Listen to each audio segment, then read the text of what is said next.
राजनैतिक हिंसा रे बळी पड़ी जाइथिबा बीजेपी टाणुआ युवनेता दिलीप पाहान को द्वादश बीजेपी पक्षरु गभीर शोक प्रकाश करने सह 10 लाख टंकार अनुकंपा राशि प्रदान करा जायछि।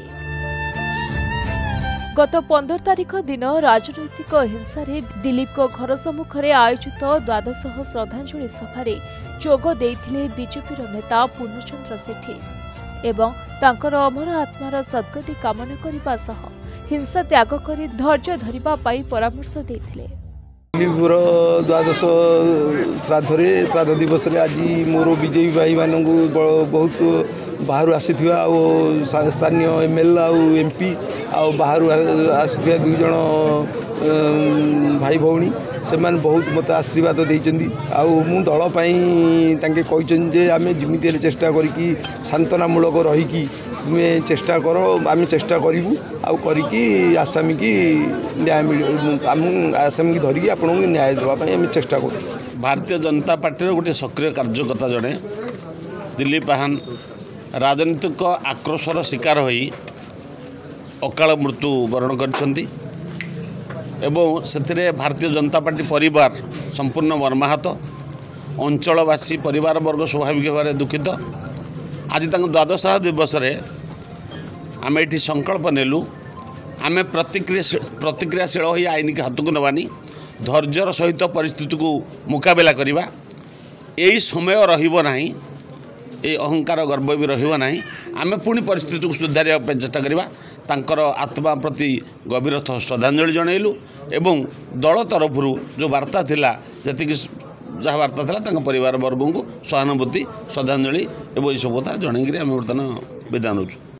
तेबे बीजेपी नेत्री अनिता शुभदर्शिनी पट्टनायक जोगदे राजनीति और गणतंत्र रे हिंसार स्थान नहीं बोली कही दिलीप को परिवार को न्याय मिलू और दिलीप बीजेपी परिवार सदस्य तांकर सुख दुख रे रहिबे बोली प्रकाश करिसेंती। राज्य बीजेपी और बीसी मोर्चार सुरथ विश्वास जोगदे स्वर्गत दिलीप बीजेपी जड़े सक्रिय कर्मकर्ता से राजनैतिक हिंसार शिकार होई मृत्युवरण करथिबा कथा कहिथिले। एपरिक हिंसा रे आईन को हाथ को नेबु नाही एवं अहंकार गर्व रहिबो नाही, सबु समय सजाड़ी देबो बोली प्रकाश करथिले। नहीं, प्रथमे तो राजनीति रे हिंसार स्थान नहीं, गणतंत्र रे हिंसार स्थान नहीं, किंतु दुर्भाग्यपूर्ण कथा गोटे अत्यंत दुखद घटना घटी 12 दिन तले आमर कार्यकर्ता दिलीप पाहानंकर अकाल मृत्यु होईची राजनैतिक हिंसा कारण होईची। तेणु निश्चिंत भाव में प्रथमे तो अमर आत्मार सद्गति कामना करुचु, परिवार को गभीर समवेदना जनाऊँ। राजनीति को यही जो हिंसा होईची आको आम दृढ़ शब्द रे निंदा मध्य करुचु। तेणु निश्चिंत भाव में न्यायर लड़ई हम, तेणु पुलिस न्याय दब, दोषी को दंड मिलू। यही परिप्रेक्षी में मुझे समस्त अनुरोध करी जे आम कौन मते आईन कानून को हाथ को नेबा नहीं, धैर्यर सहित आम रहिबा। निश्चित भाव प्रभु जगन्नाथ आमको न्याय देबे एवं आमर समाजर केमिति मंगल हब, देशर केमिति मंगल हब।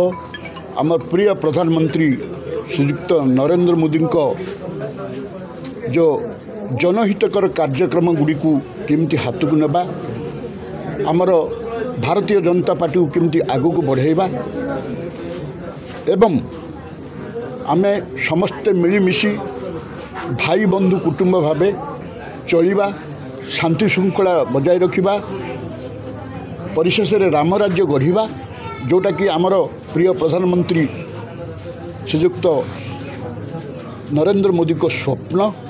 तेबे अवसर में मृत दिलीप को पत्नी और तांको बापा राम पाहान को बीजेपी दल पक्षरु 10 लाख टंकार चेक प्रदान करा जायछि।